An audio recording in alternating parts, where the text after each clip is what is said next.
the United States has abandoned the international Iran nuclear deal and will reimpose sanctions on Iran following an announcement by President Donald Trump just over an hour ago. For analysis and reaction, we're joined by Foreign Affairs expert Robert Patman. Kia ora, good morning, Robert. This was widely signalled by President Trump, but what is the significance of his decision? I think it's got huge significance, and the question that many people are asking now is whether the United States walking away from this deal, which was negotiated in 2015, whether it will in fact make the world a more secure place. I think many arms control experts disagree with the president.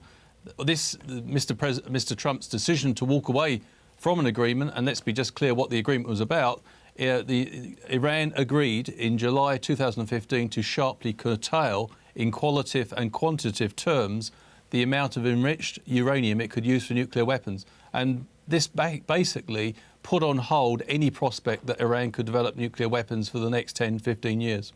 And Mr. Trump's walked away from that. Yeah. How does this make the world safer? Well, Mr. Trump would argue that he sent a signal to the Iranian regime. He said, in his words, it was an insane deal. Of course, that doesn't mean it was an insane deal, but he's arguing that by walking away from the deal, I mean, this is one of Mr. Trump's great negotiating tactics. He always says you must be prepared to walk away from a deal. He believes the Iranians will now have to seriously ponder the prospect of accepting much greater restrictions on their behaviour. Mr. Trump seriously objects to Iran's behaviour in places like Syria and elsewhere, but that was going on before this deal.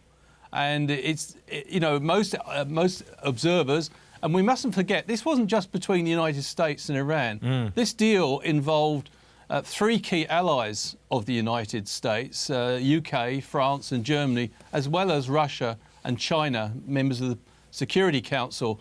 They are unanimous that they think the deal has worked, as does, interestingly, certain members of the Israeli military. They believe that this deal has constrained the nuclear ambitions of Iran. Although not Benjamin Netanyahu. OK, let's fast forward a couple of years. Am I right in thinking there are probably two likely scenarios here? Either President Trump manages to pull this off, they renegotiate a deal whereby Iran has perhaps less money coming from the United States and its allies in exchange for curtailing its nuclear program, and it actually works out. That's one ideal scenario. The less ideal scenario is Iran goes, fine, the US isn't going to sign up to this anymore. We're going to accelerate our nuclear development, and in a couple of years you have the likes of Saudi Arabia and the various other Emirati countries all wanting their own nuclear weapons. Effectively, you have a nuclear arms race in the Middle East.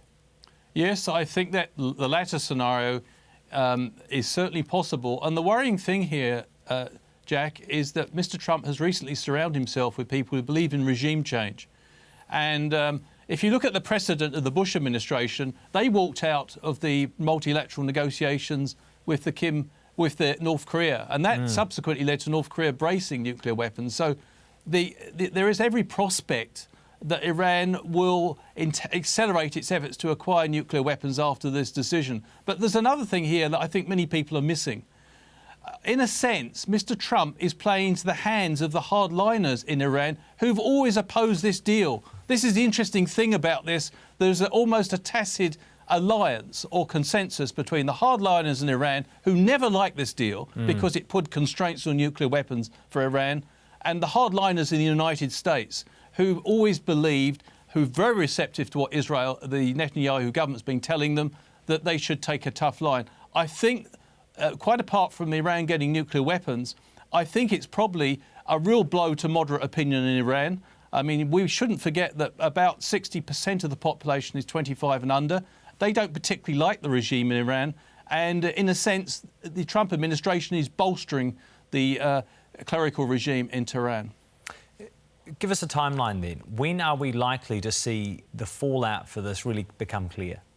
I think within the next 18, it's very difficult. No one's got a crystal ball here, but I would say within the next year to 2 years, we will see definite fallout from this decision. I think it's a profound strategic misjudgment by Mr. Trump. But you know what?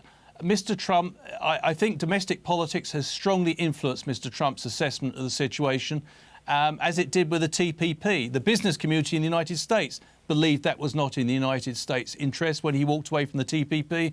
The arms control community in the United States does not believe that this is making America or the world safer either. So, you know, Mr. Trump will have to deal with those consequences as well. Robert Patman, thank you as always for your time and expertise.